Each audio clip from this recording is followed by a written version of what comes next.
नमस्कार साथियों, आप सभी का बहुत बहुत स्वागत है आपके अपने YouTube channel SPS study point पर। मैं सोनू आप सभी दोस्तों का हार्दिक स्वागत करता हूं।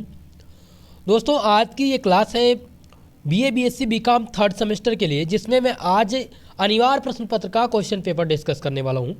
जैसा कि दोस्तों थर्ड सेमेस्टर में जो आपका को करिकुलम कोर्स है उसका नाम है human value and environmental studies. जैसा कि आपने फर्स्ट सेमेस्टर में, सेकंड सेमेस्टर में भी अनिवार्य प्रश्न पत्र दिया था।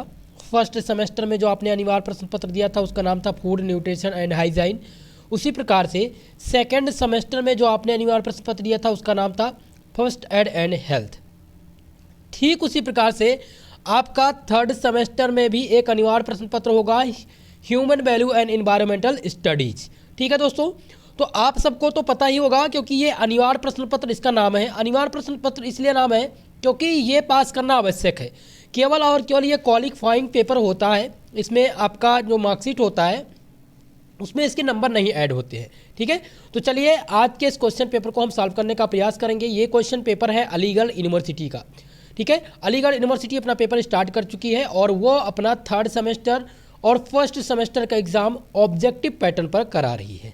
ठीक है, तो थर्ड सेमेस्टर में जितने भी छात्र छात्राएं हैं, चाहे वो बीए में हो, चाहे वो बीकॉम में हो, चाहे वो बीएससी एजी से हो या फिर बीएससी होम साइंस से हो, उस सभी के लिए ये क्लास बहुत ही महत्वपूर्ण रहेगी जिनका एग्जाम अभी नहीं हुआ है। और अलीगढ़ यूनिवर्सिटी के जो भी छात्र छात्राएं होंगे बीएससी के, ठीक है, बीएससी और बीकॉम के, वो सभी लोग अपनी आंसर की चेक कर लेंगे। इस प्रश्न पत्र को हल करने के लिए आपको 1.5 घंटे का समय दिया जाता है और टोटल क्वेश्चन जो पूछे जाते हैं वो 75 क्वेश्चन पूछे जाते हैं, जिनमें से आपको केवल और केवल 25 क्वेश्चन करने होंगे इस परीक्षा को पास करने के लिए, और ये पास करना अनिवार्य होता है दोस्तों। ठीक है, अगर आप इसमें फेल हो जाते हैं तो फिर ये मानकर चलिए कि आपको फेल कर दिया जाएगा थर्ड सेमेस्टर में। ठीक है, चलिए तो स्टार्ट करते हैं क्लास को। पहला प्रश्न आपके स्क्रीन पर दिया गया है कि शब्द पारिस्थितिकी तंत्र किसके द्वारा प्रस्तावित किया गया। सभी लोग आंसर भी करते रहेंगे साथ ही साथ। ठीक है, पारिस्थितिकी तंत्र किसके द्वारा प्रस्तावित किया गया था। पहला ऑप्शन दिया गया कार्ल मोबियरा के द्वारा, या फिर ईपी ओदुम के द्वारा, या एजी टेंसले, या फिर एच.टी. ओदुम के द्वारा। तो आपको बता दें दोस्तों, जो पारिस्थितिकी तंत्र शब्द है ये दिया गया था किसके द्वारा, ये एजी टेंसले के द्वारा दिया गया था। यहाँ पर आपका सी ऑप्शन करेक्ट रहेगा। ठीक है, चलिए दूसरा प्रश्न देखेंगे। दूसरा प्रश्न है 3R सिद्धांत। 3R यानी 3R सिद्धांत निम्नलिखित में से किस क्रम में है। जो 3R सिद्धांत थे उनका क्रम क्या है। उनका क्रम था दोस्तों रेड्यूस, रेस्यूस एंड रिसाइकिल। रेड्यूस, रिस्यूस और रिसाइकल। ठीक है, यहाँ पर आपका जो सही आंसर होगा वो ऑप्शन नंबर ए होगा। चलिए नेक्स्ट प्रश्न की ओर बढ़ते हैं। जिनका भी पेपर हो जाएगा वो क्वेश्चन पेपर टेलीग्राम चैनल पर प्रोवाइड करा देंगे ताकि उनको सॉल्व कराया जा सके, चाहे वो ऑब्जेक्टिव हो चाहे वो सब्जेक्टिव हो। ओके, क्वेश्चन नंबर 3 है औद्योगिक देशों में पारंपरिक चिकित्सा के अनुकूलन को CM कहा जाता है, जिसका क्या अर्थ है। इसका अर्थ पूछा गया है दोस्तों कि औद्योगिक देशों में जो पारंपरिक चिकित्सा है, चिकित्सा के अनुकूलन को CAM कहा जाता है। इसका अर्थ क्या है। तो इसका अर्थ होता है पूरक और वैकल्पिक चिकित्सा। क्या होता है दोस्तों, पूरक और वैकल्पिक चिकित्सा होता है। यहाँ पर आपका करेक्ट आंसर हो जाएगा ऑप्शन नंबर डी। सभी लोग कमेंट करके बताते भी रहेंगे इसका आंसर। यहाँ पर जो आपका करेक्ट आंसर हो जाएगा वो ऑप्शन नंबर डी हो जाएगा। ठीक है, चलिए नेक्स्ट प्रश्न की ओर बढ़ते हैं। आपका अगला प्रश्न दिया गया है UNCED का अर्थ क्या है। UNCED का अर्थ पूछा गया है यहाँ पर।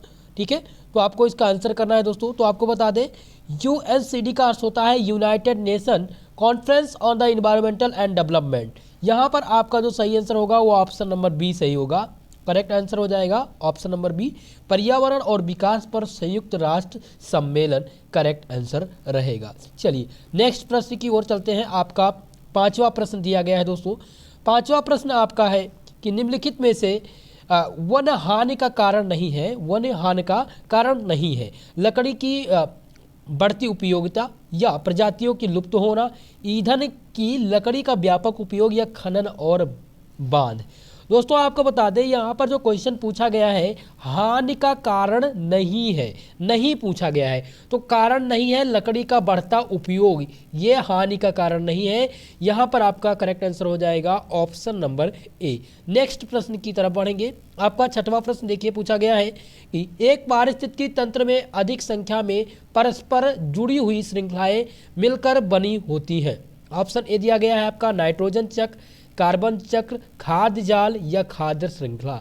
तो आपको बता दें एक पारिस्थितिकी तंत्र में अधिक संख्या में परस्पर का जो जुड़ी होती श्रृंखलाएं होती हैं वो खाद्य जाल होती हैं। यहाँ पर आपका जो सही आंसर हो जाएगा वो ऑप्शन नंबर हो जाएगा सी, फूड वेब आपका करेक्ट आंसर रहेगा। दोस्तों आप सबके पेपर में इसी टाइप के प्रश्न पूछे जाएंगे, तो सभी लोग इसको तैयार जरूर कर लीजिएगा। रिपीटेड प्रश्न पूछे जाते हैं। क्वेश्चन नंबर 7 है, इनमें से किस गैस को सरकार द्वारा प्रदूषण निवारण और नियंत्रण अधिनियम द्वारा जारी करने की अनुमति नहीं है। ऑप्शन नंबर ए है sulphur dioxide, carbon monoxide, nitrogen और ऊपर के सभी। तो इनमें से सही आंसर हो जाएगा ऑप्शन नंबर डी, ये सभी जो है ये सरकार द्वारा प्रदूषण निवारण के नियंत्रण अधिनियम द्वारा जारी करने की अनुमति इनको नहीं है। ठीक है, यहाँ ऑप्शन नंबर डी आपका करेक्ट होगा। चलिए क्वेश्चन नंबर 8 देखते हैं। क्वेश्चन नंबर 8 आपका है कि विश्व में जैव विविधता हॉट स्पॉट की कुल संख्या, जैव विविधता हॉट स्पॉट की कुल संख्या कितनी है। ऑप्शन ए दिया गया 36, 32 या 26 या 18। तो जैव विविधता हॉट स्पॉट की अगर कुल संख्या पूछी जाएगी दोस्तों तो कुल मिलाकर कितनी है, 36 है। यहाँ पर आपका option number A correct answer होगा। वीडियो को सभी लोग लाइक कर दीजिए। जो भी चैनल पर पहली बार विजिट कर रहे हैं प्लीज़ चैनल को सब्सक्राइब जरूर कर लीजिएगा। क्वेश्चन नंबर 9 है दोस्तों, इनमें से कौन से दिन विश्व ओजोन दिवस के रूप में पूरे विश्व में मनाया जाता है। ठीक है, विश्व ओजोन दिवस कब मनाया जाता है। आपका ऑप्शन दिया गया है ए 5 जुलाई, 10 जून, 20 अक्टूबर या 16 सितंबर। तो आपको बता रहा है दोस्तों कि विश्व ओजोन दिवस, तो विश्व ओजोन दिवस कब मनाया जाता है, 16 सितंबर को मनाया जाता है। यहाँ पर आपका जो सही आंसर हो जाएगा वो ऑप्शन नंबर डी हो जाएगा। चलिए नेक्स्ट प्रश्न की ओर बढ़ेंगे। आपका 10वां प्रश्न दिया गया है कि निम्नलिखित में से कौन सी गैस ग्लोबल वार्मिंग के लिए जिम्मेदार है। ग्लोबल वार्मिंग जो है वो इसमें से कौन सी गैस है जो ग्लोबल वार्मिंग के लिए जिम्मेदार है। आपका ऑप्शन ए नंबर दिया गया है कि संपीड़ित प्राकृतिक गैस या ग्रीन हाउस गैस या पाइप प्राकृतिक गैस या फिर ऑक्सीजन। तो ग्लोबल वार्मिंग के लिए जिम्मेदार गैस कौन सी है, ग्रीन हाउस गैस जिम्मेदार है। यहाँ पर आपका जो करेक्ट आंसर होगा वो ऑप्शन नंबर बी होगा। दोस्तों जैसा कि आप लोगों ने फर्स्ट सेमेस्टर और सेकेंड सेमेस्टर में जो मैंने बताया हुआ था मॉडल पेपर, जो मैंने मॉडल पेपर आप लोग को दिए थे वो तैयार करके आप लोग लगभग जो रिजल्ट रहा है अभी हाल ही में अवध यूनिवर्सिटी का भी रिजल्ट आया है। ठीक है, तो लगभग मानकर चलिए अगर रेशियो निकाला जाए तो 75% रिजल्ट रहा है सभी का बीएससी में। ठीक है, तो यही आशा है थर्ड सेमेस्टर में दोस्तों हेल्थ इश्यू के कारण आपकी क्लास तो नहीं प्रॉपरली हो पाई है, लेकिन मैं प्रयास कर रहा हूँ कि लगातार आपकी जो है क्लास संचालित की जाए। ठीक है, तो आप सभी लोग का फर्ज है कि जो भी आपकी तरफ से होना है, यानी कि आपको चैनल को सब्सक्राइब करना है, वीडियो को लाइक करना है, बस यही आपको करना है दोस्तों। बाकी नोट्स मैं आपको प्रोवाइड करा रहा हूँ, बिल्कुल मुफ्त में नोट्स दे रहा हूँ, बिल्कुल मुफ्त में आपको क्लास मिल रही है। ठीक है, तो आपका भी फर्ज है कि वीडियो को ज़्यादा से ज़्यादा लोगों में शेयर करने का आप प्रयास करिए। ठीक है, चलिए क्वेश्चन नंबर 11 है दोस्तों, वायुमंडल में इनमें से किस परत में ओजोन परत है जो अल्ट्रा वायलेट यूवी प्रकाश को अवशोषित करने के लिए जिम्मेदार है। क्षोभ मंडल या फिर दिया गया मीसोस्फीयर या स्ट्रोस्फीयर या इनमें से कोई नहीं। तो दोस्तों आपको बता दें वायुमंडल में इनमें से किस परत ओजोन परत है, किस परत में, तो समताप मंडल में क्या है दोस्तों, ओजोन परत है जो अल्ट्रा वायलेट यूवी प्रकाश को अवशोषित करने के लिए जिम्मेदार है, जिसको क्या कहा जाता है, स्ट्रेटोस्फीयर कहा जाता है। यहाँ पर आपका जो सही आंसर हो जाएगा वो option number C correct answer होगा। चलिए नेक्स्ट प्रश्न की ओर बढ़ेंगे। आपका अगला प्रश्न दिया गया है क्वेश्चन नंबर 12 कि गांधी जी के अनुसार निम्नलिखित में से कौन सा सामाजिक पाप है। सामाजिक पाप पूछा गया है गांधी जी के अनुसार। आपका ऑप्शन है सिद्धांत विहीन राजनीति, क्या ये गांधी जी के अनुसार सामाजिक पाप है, या फिर सत्य है, या फिर प्रेम या अहिंसा। तो आपको बता दें गांधी जी के अनुसार जो सामाजिक पाप है दोस्तों वो है सिद्धांत विहीन राजनीति। यहाँ पर आपका जो सही आंसर हो जाएगा वो ऑप्शन नंबर ए करेक्ट हो जाएगा। चलिए नेक्स्ट क्वेश्चन की तरफ चलते हैं। क्वेश्चन नंबर 3 है कि निम्नलिखित में से गांधी जी के अनुसार सामाजिक पाप नहीं है। सामाजिक पाप यहाँ पर पूछा गया कि कौन सा सामाजिक पाप नहीं है। कार्य के बिना धन, ये एक प्रकार का सामाजिक पाप है। नैतिकता के बिना व्यापार, ये भी एक सामाजिक पाप है। मानवता के बिना विज्ञान, ये भी एक सामाजिक पाप है। अधिकार और दायित्व, ये एक प्रकार का सामाजिक पाप नहीं है।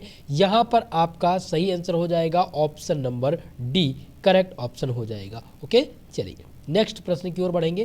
क्वेश्चन नंबर 14 आपका है, गांधी जी के अनुसार सामाजिक बुराइयां या पापों की कुल संख्या कितनी है।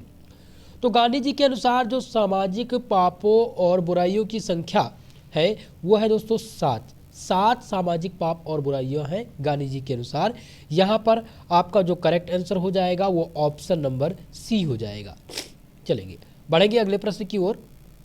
क्वेश्चन नंबर 15 आपका है, चरित्र विहीन ज्ञान को गांधी जी ने क्या कहा है। अच्छा ज्ञान, आवश्यक ज्ञान, वैज्ञानिक ज्ञान या सामाजिक पाप। तो आपको बता दें चरित्र विहीन ज्ञान को गांधी जी ने क्या कहा है, सामाजिक पाप कहा है। यहाँ पर आपका जो करेक्ट आंसर होगा वो ऑप्शन नंबर डी होगा। चलिए आगे बढ़ेंगे नेक्स्ट प्रश्न की ओर।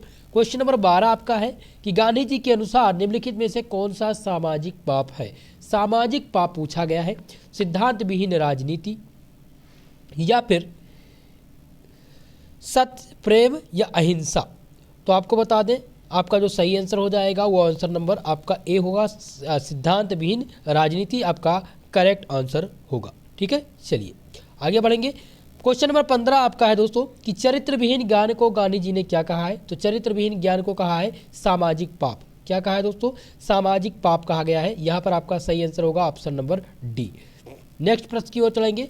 16 नंबर प्रश्न है कि राष्ट्रीय युवा दिवस किस महान व्यक्ति के जन्म दिवस के उपलक्ष्य में मनाया जाता है। तो राष्ट्रीय युवा दिवस जो मनाया जाता है दोस्तों वो 12 जनवरी को मनाया जाता है। कब मनाया जाता है, 12 जनवरी को। और ये किसके राष्ट्रीय युवा दिवस, राष्ट्रीय युवा दिवस किस महान व्यक्ति के, तो ये स्वामी विवेकानंद के जन्म दिवस के उपलक्ष्य में राष्ट्रीय युवा दिवस मनाया जाता है। ये कब मनाया जाता है, 12 जनवरी को मनाया जाता है। ये नोट कर लीजिएगा आप लोग। ठीक है, चलिए नेक्स्ट प्रश्न की ओर चलेंगे। आपका अगला प्रश्न है क्वेश्चन नंबर 17 है, विवेकानंद जी के अनुसार सच्चा धार्मिक दृष्टिकोण क्या है। ऑप्शन दिया गया केवल अपने धर्म के प्रति निष्ठा रखना, या दूसरे के धर्म के प्रति निष्ठा रखना, या अपने धर्म के प्रति निष्ठा रखना तथा दूसरे धर्म के प्रति भी सम्मान का भाव रखना। तो आपको बता दें विवेकानंद जी के अनुसार सच्चा धार्मिक दृष्टिकोण जो है वो है अपने धर्म के प्रति निष्ठा रखना तथा दूसरों के धर्म के प्रति भी सम्मान का भाव रखना। यहाँ पर आपका ऑप्शन नंबर सी करेक्ट होगा। चलिए बढ़ेंगे अगले प्रश्न की ओर। क्वेश्चन नंबर 18 आपका है, सामाजिक मोक्ष व्यक्तिगत मोक्ष से अधिक महत्वपूर्ण है, ये किसका विचार है। जो सामाजिक मोक्ष है वो व्यक्तिगत मोक्ष से अधिक महत्वपूर्ण है, ये किसका विचार है। मिल का, विवेकानंद का, बेंथम का या लॉक का। तो ये विचार है विवेकानंद का। यहाँ पर आपका करेक्ट आंसर हो जाएगा ऑप्शन नंबर बी। चलिए नेक्स्ट प्रश्न की ओर बढ़ेंगे। क्वेश्चन नंबर 19 है दोस्तों आपका, विवेकानंद ने धर्म का वास्तविक उद्देश्य किसे माना है। विवेकानंद ने धर्म का जो वास्तविक उद्देश्य है किसे माना है। मानव कल्याण, स्वयं का कल्याण के लिए, या विशेष वर्गों के कल्याण के लिए, या परिवार का कल्याण। तो विवेकानंद ने धर्म का वास्तविक उद्देश्य जो माना है वो मानव कल्याण को माना है। यहाँ पर आपका जो सही आंसर हो जाएगा वो option number A correct answer हो जाएगा। बढ़ेंगे अगले प्रश्न की ओर। क्वेश्चन नंबर 20 है, रामकृष्ण मिशन की स्थापना किसने की थी। ऑप्शन आपका दिया गया है रामकृष्ण, विवेकानंद, दयानंद सरस्वती या रामानंद। चलिए सभी लोग जल्दी से बताइए इस क्वेश्चन का आंसर कि रामकृष्ण मिशन की स्थापना किसने की थी। क्वेश्चन नंबर 20 सभी लोग बताएंगे। इस क्वेश्चन का आंसर आप लोग कमेंट सेशन में जरूर करके बताइएगा, क्योंकि मुझे लगता है आप सबको इसका आंसर पता होना चाहिए। बहुत ही बेसिक सा क्वेश्चन है। चलिए बढ़ेंगे अगले प्रश्न की ओर। क्वेश्चन नंबर 21 है, किसने भारतीय राष्ट्रवाद का आधार धर्म को माना है? नेहरू ने, सरदार पटेल ने, विवेकानंद या सुभाष चंद्र बोस ने? तो आपको बता दें, भारतीय राष्ट्रवाद को आधार धर्म किसने माना था? तो ये थे विवेकानंद ने। विवेकानंद ने भारतीय राष्ट्रवाद को भारतीय राष्ट्रवाद का जो आधार है वो धर्म को माना था, यानी ऑप्शन नंबर सी यहाँ पर आपका करेक्ट आंसर होगा। क्वेश्चन नंबर 22 आपका है दोस्तों, शिकागो विश्व धर्म संसद में कौन भाग लिए? विवेकानंद, महात्मा गांधी या दयानंद या राजा राम मोहन राय? तो शिकागो विश्व धर्म संसद में भाग लेने वाले जो व्यक्ति थे वो थे विवेकानंद। यहाँ पर आपका जो सही आंसर हो जाएगा वो ऑप्शन नंबर ए हो जाएगा। चलिए आगे बढ़ेंगे नेक्स्ट प्रश्न की ओर। क्वेश्चन नंबर 23 आपका है कि निम्नलिखित में से कौन सा आध्यात्मिक मूल्य है? आध्यात्मिक मूल्य पूछा गया है, सत्य, क्रोध, ईर्ष्या या लोभ? तो आपको बता दें, आध्यात्मिक लोभ जो है वह है आध्यात्मिक मूल्य। दोस्तों माफ करिएगा, पूछा गया आध्यात्मिक मूल्य पूछा गया था, तो सत्य जो है एक प्रकार का आध्यात्मिक मूल्य है। यहाँ पर आपका जो सही आंसर होगा वो ऑप्शन नंबर ए हो जाएगा। बढ़ेंगे अगले प्रश्न की ओर। आपका 24 नंबर प्रश्न है, निम्नलिखित में से कौन सा आध्यात्मिक मूल्य नहीं है? आध्यात्मिक मूल्य पूछा गया है कि नहीं है, तो सत्य एक प्रकार का आध्यात्मिक मूल्य है, शुभ भी है, शांति, लोभ जो है ये आध्यात्मिक मूल्य नहीं है। यहाँ पर आपका जो सही आंसर हो जाएगा वो ऑप्शन नंबर डी हो जाएगा। बढ़ेंगे अगले प्रश्न की ओर। आपका 26 नंबर प्रश्न पूछा गया था कि निम्नलिखित में से कौन सा मानवीय मूल्य नहीं है? ईमानदारी, सत्यनिष्ठा या पवित्रता या फिर क्रोध? तो दोस्तों आपको बता दें मानवीय मूल्य, तो मानवीय मूल्य जो है वो क्रोध जो है एक प्रकार का मानवीय मूल्य नहीं है। यहाँ पर आपका करेक्ट आंसर जो हो जाएगा वो ऑप्शन नंबर डी हो जाएगा। दोस्तों वीडियो को लाइक कर दीजिए, शेयर कर दीजिए, ठीक है। चलिए क्वेश्चन नंबर 26 है आपका, CSR का पूर्ण रूप क्या है? CSR का पूर्ण रूप, तो CSR का जो पूर्ण रूप है वह है कॉर्पोरेटेड सोशल रिस्पॉन्सिबिलिटी, यानी कि यहाँ पर आपका जो सही आंसर होगा वो option number A correct answer रहेगा। नेक्स्ट प्रश्न की ओर बढ़ेंगे। आपका अगला प्रश्न है 27 नंबर कि सत्य ही ईश्वर है, यह कथन किसका है? सत्य जो है वो ईश्वर है, ये किसका कथन है? तो ये कथन था महात्मा गांधी जी का। यहाँ पर आपका सही आंसर हो जाएगा option number A correct answer. Okay, चलिए बढ़ेंगे अगले प्रश्न की ओर। ओके, क्वेश्चन नंबर 28 है आपका, निम्नलिखित में से कौन सा मानवीय मूल्य है? नहीं है, मानवीय मूल्य नहीं है। प्रेम, शांति, न्याय और अन्याय? तो अन्याय जो है वो मानवीय मूल्य नहीं है। यहाँ पर जो सही आंसर होगा आपका वो ऑप्शन नंबर डी हो जाएगा। दोस्तों 28 नंबर का जो मानवीय मूल्य माफ करेगा दोस्तों, यहाँ पर पूछा गया है कि निम्नलिखित में से कौन सा मानवीय मूल्य नहीं है? तो प्रेम तो मानवीय मूल्य है, शांति भी है, न्याय, यानी यहाँ पर जो सही आंसर होगा ऑप्शन नंबर डी हो जाएगा। अन्याय मानवीय मूल्य नहीं है, ठीक है। चलिए क्वेश्चन नंबर 29 नंबर प्रश्न है दोस्तों, गांधी जी स्वीकार करते हैं उचित साध्य के लिए किसी भी तरह का साधन, या उचित साध्य के लिए अनुचित साधन, या उचित साध्य के लिए उचित साधन, या डी में से डी दिया गया उपयुक्त सभी? तो आपको बता दें गांधी जी स्वीकार करते थे उचित साध्य के लिए उचित साधन, यानी यहाँ पर आपका सही आंसर हो जाएगा ऑप्शन नंबर सी, उचित साध्य के लिए किसी भी तरह का साधन ये गांधी जी बिल्कुल नहीं स्वीकार करते थे। और बी ऑप्शन था उचित साध्य के लिए अनुचित साधन, ये भी नहीं स्वीकार था उनको। गांधी जी ने जो स्वीकार किया था वो उचित साध्य के लिए उचित साधन, यानी ऑप्शन नंबर सी सही होगा। नेक्स्ट प्रश्न की ओर चलेंगे। आपका 30 नंबर प्रश्न है, कॉर्पोरेट सामाजिक उत्तरदायित्व की जिम्मेदारी है? कॉर्पोरेट सामाजिक उत्तरदायित्व की जिम्मेदारी है पर्यावरण संबंधी जिम्मेदारी, नैतिक जिम्मेदारी, या परोपकार संबंधी जिम्मेदारी, या उपयुक्त सभी? तो 30 नंबर प्रश्न का जो सही आंसर होगा वो ऑप्शन नंबर डी होगा, उपयुक्त सभी इसका करेक्ट आंसर रहेगा। चलिए 31 नंबर प्रश्न आपके सम्मुख दिया गया है, पूछा गया है कि कॉर्पोरेट सामाजिक उत्तरदायित्व का उद्देश्य क्या है? तो इसका उद्देश्य है परोपकारी कार्यों में भाग लेना, सकारात्मक सामाजिक मूल्य प्रदान करना, पर्यावरण में सुधार व संरक्षण करना, या उपयुक्त सभी? तो इसमें आपका जो सही आंसर हो जाएगा दोस्तों वो हो जाएगा ऑप्शन नंबर डी, उपयुक्त सभी इसका करेक्ट आंसर होगा। नेक्स्ट प्रश्न की ओर चलेंगे। क्वेश्चन नंबर 32 आपका है कि मूल्य शिक्षा को पाठ्यक्रम का अभिन्न अंग बनाने का सुझाव किसने दिया था? राष्ट्रीय शिक्षा नीति जो लागू हुई थी 1886 में, या फिर राष्ट्रीय शिक्षा नीति 1992 में, या कठोरी आयोग ने, या राष्ट्रीय शिक्षा नीति 1968 में। तो आपको बता दें दोस्तों, इस क्वेश्चन का आंसर क्लियरली अभी नहीं मिल पाया हमें, ठीक है। मैं इसका प्रयास कर रहा था, मुझे क्लियरली याद नहीं आ रहा स्पष्टता। तो अगर आपको इसका आंसर पता होगा तो कमेंट सेशन में कमेंट करके जरूर बताइएगा, ठीक है। चलिए क्वेश्चन नंबर 33 ध्यान देते हैं। क्वेश्चन नंबर 33 है, निम्नलिखित में से किसे परम पुरुषार्थ माना गया है? धर्म, अर्थ, काम, मोक्ष। तो इनमें से परम पुरुषार्थ किसको माना गया है? तो धर्म को परम पुरुषार्थ माना गया है। यहाँ पर आपका जो सही आंसर हो जाएगा वो ऑप्शन नंबर ए हो जाएगा, ठीक है। चलिए बढ़ेंगे अगले प्रश्न की ओर। 34 नंबर प्रश्न पूछा गया है, निम्नलिखित में से कौन सा आध्यात्मिक मूल्य नहीं है? आध्यात्मिक मूल्य नहीं है, ठीक है या नहीं है, दोनों ध्यान देके ही टिक करिएगा, नहीं तो आप गोला भर दें। एक बार गोला भर देंगे फिर चेंज नहीं होगा, ठीक है। ये आपको पता है, तो बहुत ही ध्यानपूर्वक क्वेश्चन पढ़ा करिएगा। ज़्यादातर बच्चे यहीं पर दिक्कत कर देते हैं। इन्होंने पढ़ा निम्नलिखित में से कौन सा आध्यात्मिक मूल्य है, ठीक है। तो इस टाइप के लगभग 4-5 क्वेश्चन देंगे, नहीं है नहीं है, ताकि आप उसमें कंफ्यूज हो। तो आपको ध्यानपूर्वक पढ़ना पड़ेगा क्वेश्चन, तभी आप इसका करेक्ट आंसर दे पाएंगे। तो दोस्तों आध्यात्मिक मूल्य जो नहीं है वो अहिंसा, अहिंसा जो है आध्यात्मिक मूल्य नहीं है। यहाँ पर आपका जो सही आंसर होगा ऑप्शन नंबर सी होगा। नेक्स्ट प्रश्न की ओर बढ़ेंगे। आपका 35 नंबर प्रश्न दिया गया है, आध्यात्मिक दृष्टि से परम मूल्य क्या है? आर्थिक लाभ प्रदान करना, प्रतिष्ठा प्राप्त करना, मोक्ष या सम्मानित होना। तो आपको बता दें आध्यात्मिक दृष्टिकोण से परम जो मूल्य है वह है मोक्ष। मोक्ष जो है यही आपका परम मूल्य है, यानी ऑप्शन नंबर यहाँ पर आपका सी करेक्ट होगा, यानी सी आंसर यहाँ पर सही होगा। 36 नंबर प्रश्न दिया गया है दोस्तों कि गीता के अनुसार कर्म योग का अर्थ क्या है?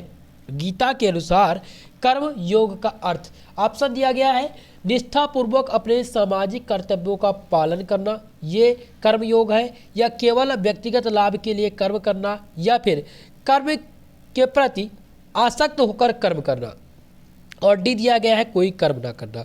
आपका जो सही आंसर होगा वो ऑप्शन नंबर सी होगा। और एक बात और ध्यान रखें, ऑप्शन नंबर ए भी सही होगा। जिन्होंने ए ऑप्शन टिक किया है उनका भी सही होगा, और जिन्होंने सी ऑप्शन टिक किया है उनका भी सही रहेगा, ठीक है। तो 2 ऑप्शन यहाँ पर टिक है। अब यूनिवर्सिटी क्या मानती है आपकी, वो उस पर डिपेंड है। अगला प्रश्न दिया गया है, गीता के अनुसार निष्काम कर्मयोगी कौन है? कर्म करने में कुशल, या कर्म करने में अकुशल, धीमी या मंद गति से काम करने वाला, या उपयुक्त सभी।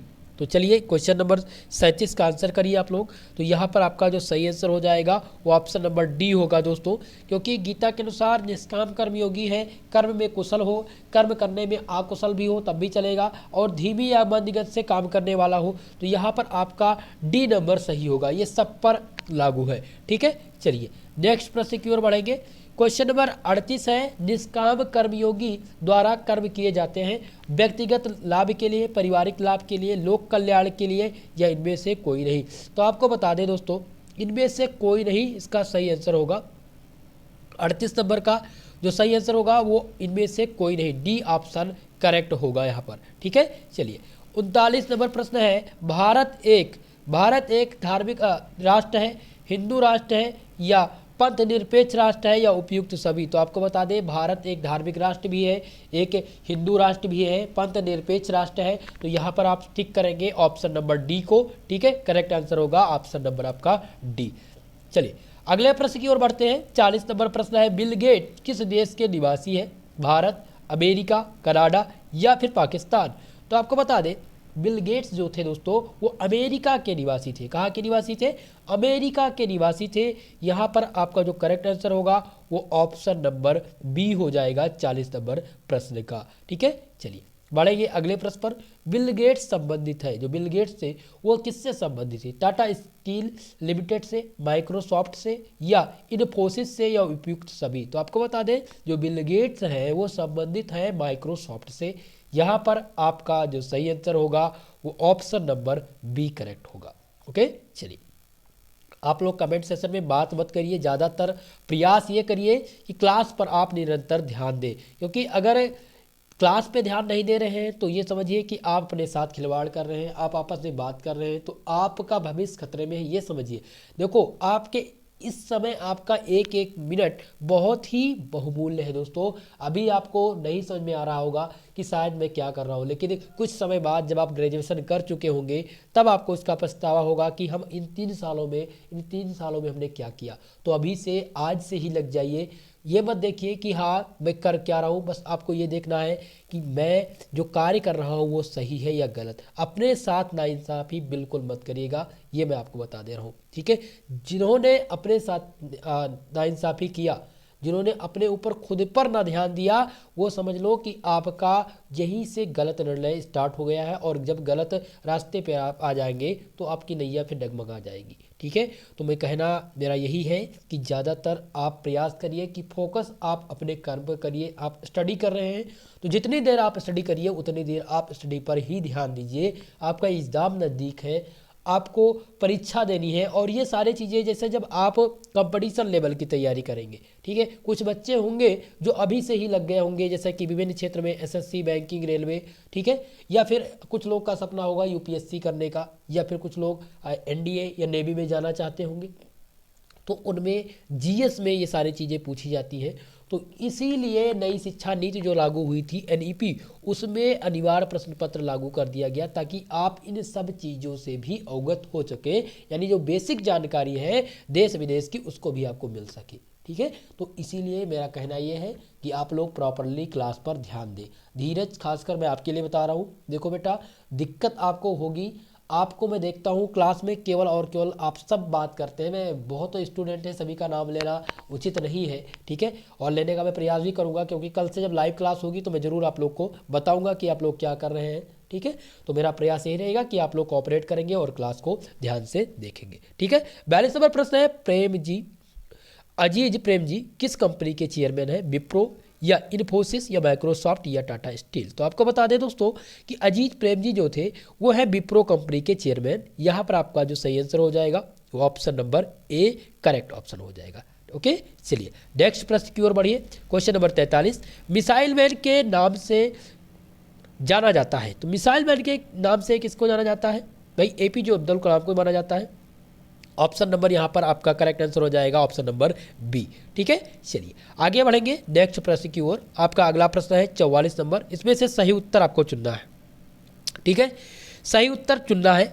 क्या ये बताइए कि एपीजे अब्दुल कलाम को भारत रत्न मिला था, रतन टाटा जी को पद्म विभूषण मिला है, अजीज प्रेम जी को पद्म विभूषण मिला है, या उपयुक्त सभी? तो आपको बता दें एपीजे अब्दुल कलाम को भारत रत्न की उपाधि मिली थी। ऑप्शन बी है रतन टाटा, तो इनको भी पद्म विभूषण से सम्मानित किया गया है, और अजीज प्रेम जी को भी पद्म विभूषण से सम्मानित किया गया है। तो यहाँ पर आपका जो सही आंसर हो जाएगा वो option number D correct option हो जाएगा, ठीक है। चलिए आगे बढ़ेंगे नेक्स्ट प्रश्न की ओर। आपका 45 नंबर प्रश्न है कि निम्नलिखित में से कौन सा ऑनलाइन शॉपिंग कंपनी है? ऑनलाइन शॉपिंग कंपनी फ्लिपकार्ट है, अमेजन या स्नैपडील, उपयुक्त सभी? तो आप सबको पता है ये सभी एक प्रकार की ऑनलाइन शॉपिंग कंपनियां हैं। ऑप्शन नंबर डी यहाँ पर आपका करेक्ट आंसर होगा। नेक्स्ट प्रश्न की ओर चलेंगे। प्रश्न नंबर 46 दिया गया है कि निम्नलिखित में से कौन सा लोकप्रिय सोशल मीडिया प्लेटफॉर्म है? तो लोकप्रिय सोशल मीडिया प्लेटफॉर्म आजकल फेसबुक है, सबसे ज़्यादा लोकप्रिय जो है वो फेसबुक है। ऑप्शन नंबर ए आपका करेक्ट आंसर होगा, ठीक है। चलिए नेक्स्ट क्वेश्चन की तरफ बढ़ते हैं। आपका अगला प्रश्न दिया गया है, निम्नलिखित में से कौन से मूल्य मानव को माफ करिएगा, निम्नलिखित में से कौन सा मानव मूल्य को विकसित करने में महत्वपूर्ण भूमिका निभाता है? शैक्षिक संस्थान, परिवार, समाज या ऊपर के सभी? तो अगर सबसे महत्वपूर्ण की बात किया जाए तो वो है शैक्षिक संस्थान। यहाँ पर आपका सही आंसर हो जाएगा ऑप्शन नंबर ए, ठीक है। हालांकि ये सभी होंगे, उपयुक्त सभी भी आप लगा सकते हैं, लेकिन सबसे महत्वपूर्ण भूमिका पूछा गया है तो वो होगा शैक्षणिक संस्थान, ओके। चलिए 48 नंबर प्रश्न है कि यदि बॉस, जैसे कि बॉस है, ठीक है, कंपनी की बात मैं कर रहा हूँ, यदि बॉस अपने भाई का पक्ष लेता है और एक योग्य उम्मीदवार के ऊपर से उसे बढ़ावा देता है तो कौन से अंतर संस्कृति मूल्य का यहाँ पर उल्लंघन होता है? ईमानदारी, सामान्यता, टीम वर्क या विनम्रता? ठीक है। तो आपको इसका आंसर करना है, स्क्रीनशॉट ले लीजिए। सभी लोग का आंसर मैं चेक करूंगा कमेंट बॉक्स में, मैं प्रयास करूंगा, मुझे उम्मीद भी है कि आप लोग कमेंट करके जरूर बताएंगे इसका आंसर, जितने भी छात्र छात्राएँ इस क्लास को देख रहे हैं, ठीक है। चाहे सही या गलत, आप अपनी तरफ से प्रयास जरूर करिएगा। ये क्वेश्चन इंटरव्यू का क्वेश्चन है, इस तरह से आपसे क्वेश्चन पूछ लिए जाते हैं। तो क्वेश्चन नंबर 48 का आंसर आप सभी से मैं चाहूँगा कि आप सब लोग आंसर करें, ठीक है। चलिए, क्वेश्चन नंबर 49 है, निम्नलिखित में से कौन सा एक व्यवसायिक मूल्य वैल्यू नहीं है। जब आंसर आप कर देंगे कमेंट बॉक्स में जो करेक्ट आंसर रहेगा वो मैं पिन करके डाल दूंगा, ठीक है। 49वां प्रश्न है, निम्नलिखित में से कौन सा व्यवसायिक मूल्य वैल्यू नहीं है। बात से एहसास मांगना, अखंडता, आदर या निष्पक्ष सोच। तो आपको बता दें यहाँ पर आपका जो सही आंसर होगा ऑप्शन नंबर ए होगा, ठीक है। बात से एहसास मांगना, बॉस से एहसास मांगना एक प्रकार का व्यवसायिक मूल्य वैल्यू नहीं है, ठीक है। चलिए, यहाँ पर आपका ऑप्शन नंबर ए सही होगा। क्वेश्चन नंबर 50 है आपका दोस्तों कि ब्रिटिश संसद में यूके रिश्वत अधिनियम कब पेश किया गया था। ब्रिटिश संसद में यूके रिश्वत अधिनियम कब पेश किया गया, तो ये पेश किया गया था 2010 में। यहाँ पर आपका जो करेक्ट आंसर हो जाएगा ऑप्शन नंबर सी सही हो जाएगा, ठीक है। चलिए, नेक्स्ट प्रश्न की ओर चलेंगे। क्वेश्चन नंबर 51 आपका है कि कॉरपोरेट प्रशासन क्या है। कॉरपोरेट प्रशासन क्या है? एक ऐसी प्रणाली है जिसके द्वारा कंपनियों को निर्देशित और नियंत्रित किया जाता है, या एक ऐसी प्रणाली है जिसके द्वारा देश की कैबिनेट निर्देशित और नियंत्रित की जाती है, या वह प्रणाली जिसके द्वारा कंपनी के कर्मचारी पर कंपनी का अधिग्रहण प्राप्त होता है, या ऐसी प्रणाली जिसके द्वारा कंपनी अपनी नीतियाँ को कर्मचारियों से छिपा कर रखती है। तो कॉर्पोरेट प्रशासन दोस्तों एक ऐसी प्रणाली है जिसके द्वारा कंपनियों को निर्देशित और नियंत्रित किया जाता है। यहाँ पर आपका जो करेक्ट आंसर हो जाएगा वो ऑप्शन नंबर ए सही होगा, ठीक है। चलिए, जिन्होंने ए लगाया था उनका सही है। क्वेश्चन नंबर 52 देखिए। क्वेश्चन नंबर 52 आपका है, कार्यस्थल के लिए भारतीय मूल्य क्या है। बड़ों का सम्मान नहीं, या कार्यस्थल में संबंधों का महत्व, या पदानुक्रम और स्थिति के लिए सम्मान नहीं, या उपयुक्त में से कोई नहीं। तो आपको बता दें कि 52 नंबर प्रश्न का जो सही आंसर होगा वो ऑप्शन नंबर बी होगा। कार्यस्थल के लिए भारतीय मूल्य क्या है, तो कार्यस्थल के लिए भारतीय मूल्य है कार्यस्थल के संबंधों के महत्व के बारे में जानना। यहाँ पर आपका जो करेक्ट आंसर हो जाएगा ऑप्शन नंबर बी हो जाएगा। नेक्स्ट प्रश्न है क्वेश्चन नंबर 53, पूछा गया था निम्नलिखित में से कौन सा साइबर खतरा नहीं है। साइबर खतरा इनमें से कौन सा नहीं है। तो 53 नंबर प्रश्न में ऑप्शन ए दिया गया है मेलवेयर, फायरवॉल, स्पैम या फिशिंग। तो दोस्तों फायरवॉल जो है ये साइबर खतरा नहीं है, क्योंकि एक प्रकार का सिक्योरिटी सॉफ्टवेयर होता है, यानी ऑप्शन नंबर बी आपका यहाँ पर करेक्ट आंसर होगा, ठीक है। चलिए आगे बढ़ेंगे क्वेश्चन नंबर 54 की तरफ। क्वेश्चन नंबर 54 आपका दिया गया है, सोशल मीडिया पर सामग्री साझा करते समय हमें किन बातों का ध्यान रखना चाहिए। तो पहला दिया गया ऑप्शन, अपने सोशल मीडिया खातों के लिए कमज़ोर पासवर्ड लगाना।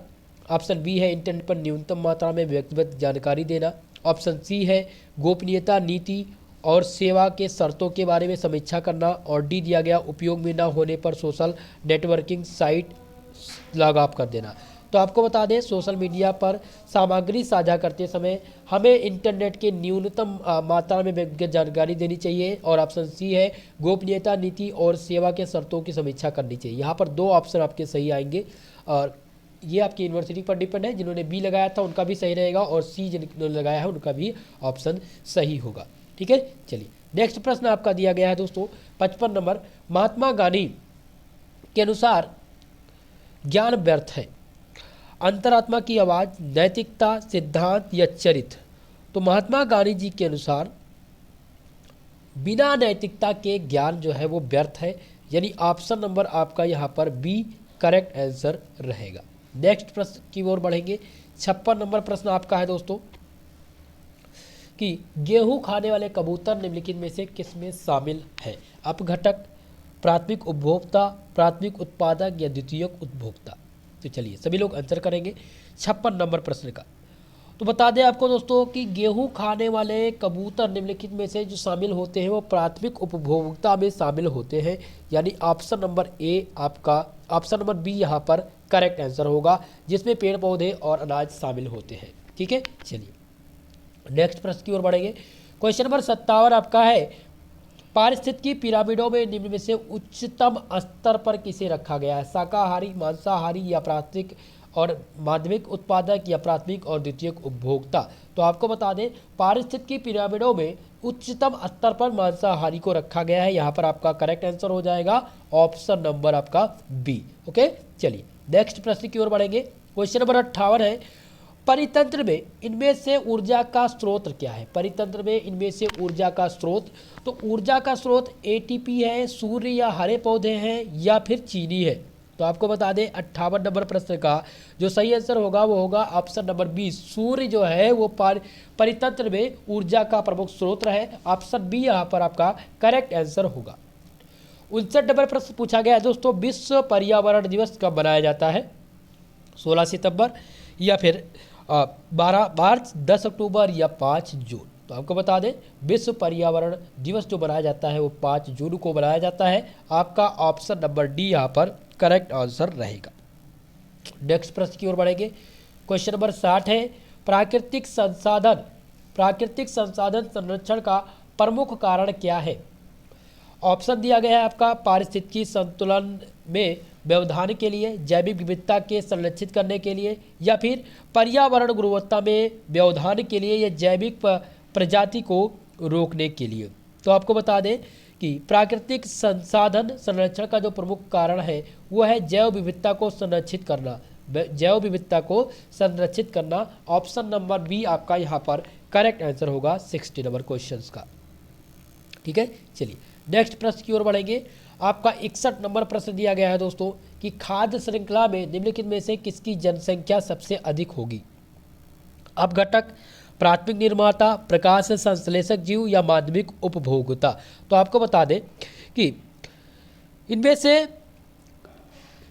खाद्य श्रृंखला में अगर बात करें तो सबसे ज़्यादा जनसंख्या जो होगी वो अपघटक की होगी। यहाँ पर आपका सही आंसर होगा option number A is correct option.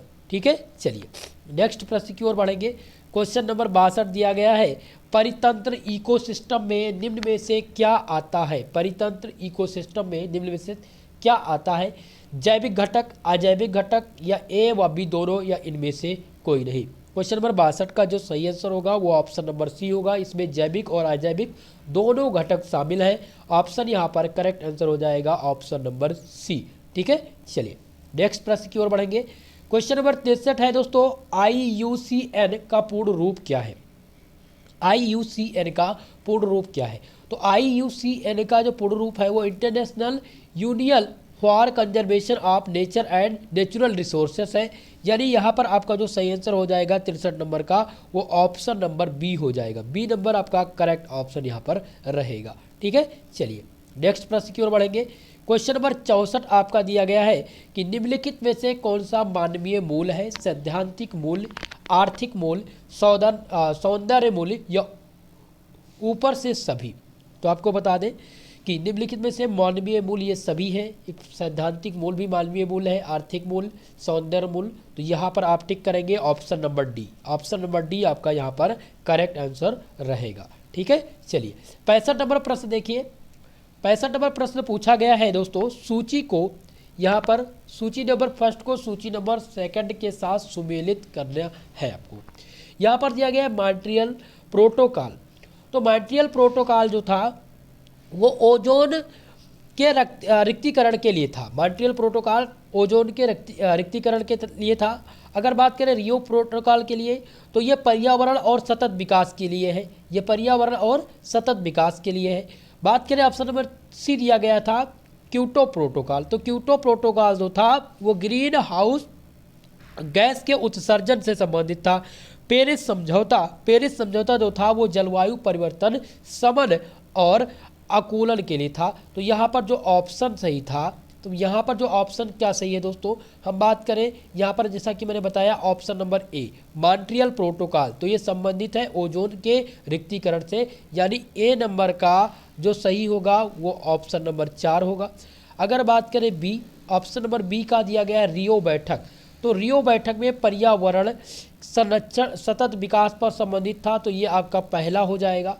Option number सी की बात करें तो सी ऑप्शन था क्योटो प्रोटोकॉल, तो क्योटो प्रोटोकॉल ग्रीन हाउस से संबंधित था, यानी कि सी का दूसरा हो जाएगा। और ऑप्शन डी आपका था पेरिस समझौता, ठीक है, पेरिस समझौता में जलवायु परिवर्तन का समझौता हुआ था, यानी यहाँ पर आपका 3 हो जाएगा। तो आपका जो ऑप्शन सही ऑप्शन होगा चौथा, पहला, दूसरा और तीसरा, ठीक है। चलिए, तो इस प्रकार से आपका सही आंसर हो जाएगा, तो आप सभी लोग समझ लीजिएगा, ठीक है। चलिए 66 नंबर प्रश्न देखते हैं। वायु गुणवत्ता सूचकांक की किस श्रेणी का मानव स्वास्थ्य पर सबसे गंभीर प्रभाव पड़ा? तो वायु सूचकांक की श्रेणी का जो मानव स्वास्थ्य पर सबसे गंभीर प्रभाव पड़ता है वो 300 से 400 के बीच में होता है, जो सबसे ज़्यादा खतरनाक रहता है। ऑप्शन नंबर यहाँ पर आपका सी करेक्ट ऑप्शन रहेगा। क्वेश्चन नंबर 67 देखते हैं। दिया गया नेशनल ग्रीन ट्रिब्यूनल एनजीटी की स्थापना कब हुई? 18 सितंबर 2020, 18 अक्टूबर 2010 या फिर 18 जुलाई 2020 या 18 जुलाई 2010। तो आपको बता दें क्वेश्चन नंबर 67 का जो सही आंसर होगा वो होगा ऑप्शन नंबर बी, यानी 18 अक्टूबर 2010 यहाँ पर करेक्ट ऑप्शन आपका रहेगा, आंसर रहेगा, ठीक है। चलिए ऑप्शन नंबर बी। 68 नंबर प्रश्न है आपका कि निम्नलिखित में से कौन सा संयुक्त राष्ट्र सतत विकास का लक्ष्य है? संयुक्त राष्ट्र सतत विकास का लक्ष्य क्या है? महासागर, समुद्री और समुद्री संसाधन संरक्षण का सतत उपयोग करना, या देश के भीतर और उनके बीच असामान्यता को कम करना, ठीक है। ऑप्शन दिया गया है आपका कि ए, बी, सी और डी। तो ए में दिया गया है केवल एक सही है, या बी दिया गया है दोनों। तो आपको बता दें यहाँ पर ऑप्शन सी के साथ आप जाएंगे, क्योंकि जो आपका क्वेश्चन था वो था कि संयुक्त राष्ट्र सतत विकास का लक्ष्य, तो संयुक्त राष्ट्र सतत विकास का जो लक्ष्य था वो था महासागर, समुद्रों और समुद्री संसाधन संरक्षण का सतत उपयोग करना, साथ ही साथ देश के भीतर और उनके बीच जो असमानता है उनको कम करना, ठीक है। तो यहाँ पर दोनों ऑप्शन आपके सही होंगे। 69 नंबर आपका प्रश्न है। निम्नलिखित में से कौन सा सतत विकास के 3 स्तंभों में से नहीं है? विकास के 3 स्तंभों में से नहीं है 69 नंबर प्रश्न। तो 69 नंबर प्रश्न का जो सही आंसर हो जाएगा वो राजनीति हो जाएगा। राजनीति जो है ये इसमें शामिल नहीं है। ऑप्शन यहाँ पर आपका सी सही आंसर होगा। चलिए क्वेश्चन नंबर 70 की तरफ चलते हैं। क्वेश्चन नंबर 70 है, निम्नलिखित में से कौन सा XC2 संरक्षण का एक उदाहरण है? पवित्र उपवन, वन्यजीव अभ्यारण्य, बीज बैंक या राष्ट्रीय उद्यान। तो आपको बता दें इसमें से जो उदाहरण है वो है ऑप्शन नंबर बी, वन्यजीव अभ्यारण्य। क्या सही है दोस्तों? यहाँ पर ऑप्शन नंबर बी आपका सही है, ठीक है। XC2 संरक्षण का एक उदाहरण वन्यजीव अभ्यारण्य है। ऑप्शन यहाँ पर बी आपका करेक्ट आंसर रहेगा। 71 नंबर प्रश्न आपका है दोस्तों कि निम्नलिखित में से कौन सा एक घटक पारिस्थितिकी तंत्र का हिस्सा नहीं है? मिट्टी, शैवाल, प्लास्टिक या वर्षा। तो आपको बता दें यहाँ पर जो प्लास्टिक है ये पारिस्थितिकी तंत्र का हिस्सा नहीं है। ऑप्शन नंबर सी यहाँ पर आपका करेक्ट आंसर होगा। चलिए 72 नंबर प्रश्न है, निम्नलिखित में से किस क्षेत्र में अधिकतम जैव विविधता होती है? समशीतोष्ण वर्षा वन, टैगा या उष्णकटिबंधीय वर्षा वन या मैंग्रोव वन। तो आपको बता दें कि जो अधिकतम जैव विविधता होती है वो कहाँ पर होती है? वो उष्णकटिबंधीय वर्षा वन में होती है, यानी यहाँ पर आपका जो सही आंसर हो जाएगा ऑप्शन नंबर सी सही आंसर होगा, ठीक है। चलिए 73 नंबर प्रश्न की चर्चा करते हैं। क्वेश्चन नंबर 73 आपका दिया गया है कि निम्नलिखित में से जलीय पारिस्थितिकी तंत्र के ऊपरी भाग में शामिल रहता है। आपका ऑप्शन दिया गया है प्लैंकटन, नेक्टन या बैंथोस या इनमें से कोई नहीं। तो आपको बता दें कि जलीय पारिस्थितिकी तंत्र के ऊपरी भाग में जो शामिल रहता है दोस्तों वो प्लावक रहता है। क्या शामिल रहता है? प्लावक शामिल रहता है, लेकिन यहाँ पर ऑप्शन में नहीं दिया गया है। तो यहाँ पर आपका जो सही आंसर हो जाएगा वो ऑप्शन नंबर डी हो जाएगा, ठीक है। क्योंकि इनमें से कोई ऑप्शन है ही नहीं। क्योंकि अगर प्लावक होता, प्लावक जो है वो जलीय पारिस्थितिकी तंत्र के सबसे ऊपरी भाग में शामिल रहता है, जो बहुत ही अजीब सा जीव, जिसको जो बड़ी मछलियां हैं उनका एक प्रकार से भोजन रहता है, ऊपरी क्षेत्र में बहुत ज़्यादा बहुत अधिक मात्रा में पाए जाते हैं। ठीक है, चलिए क्वेश्चन नंबर 74। क्वेश्चन नंबर 74 है, पारिस्थितिकी तंत्र में ऊर्जा का प्रवाह हमेशा किस दिशा में होता है? तो आपको बता दें, पारिस्थितिकी तंत्र में ऊर्जा का जो प्रवाह होता है वो दिशाहीन होता है। क्या होता है? दिशाहीन होता है। यहाँ पर ऑप्शन आपका कोई भी यहाँ ऑप्शन दिया गया, एक ऑप्शन नंबर ए है, एक दिशीय यानी एक ही दिशा में होता है, या द्विदिशीय या किसी भी दिशा में, या इनमें से कोई नहीं। तो बता दें आपको, दिशाहीन है तो ये किसी भी दिशा में जाएगा। ठीक है, ऑप्शन नंबर सी आपका यहाँ पर करेक्ट आंसर होगा। चलिए नेक्स्ट प्रश्न की ओर, और लास्ट प्रश्न है इस क्वेश्चन पेपर का। ठीक है, निम्नलिखित में से कौन सी जनसंख्या की विशेषता नहीं है? जनसंख्या की विशेषता, ऑप्शन ए दिया गया है मृत्यु दर, जन्म दर, मृत्यु दर, या फिर स्त्रीकरण, या फिर लिंगानुपात। तो आपको बता दें यहाँ पर जो आपका सही आंसर होगा वो ऑप्शन नंबर डी होगा, क्योंकि जनसंख्या की जो विशेषता नहीं है वो सेक्स और एज, यानी कि लिंग और एज, ये दोनों नहीं है। ठीक है, तो यहाँ पर आपका सही आंसर हो जाएगा ऑप्शन नंबर डी।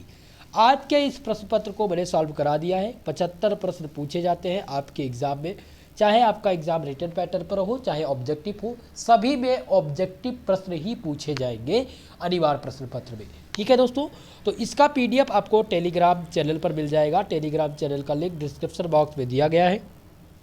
अगर वहाँ से ओपन नहीं हो पा रहा है तो मैं प्रयास करूँगा कि डिस्क्रिप्शन बॉक्स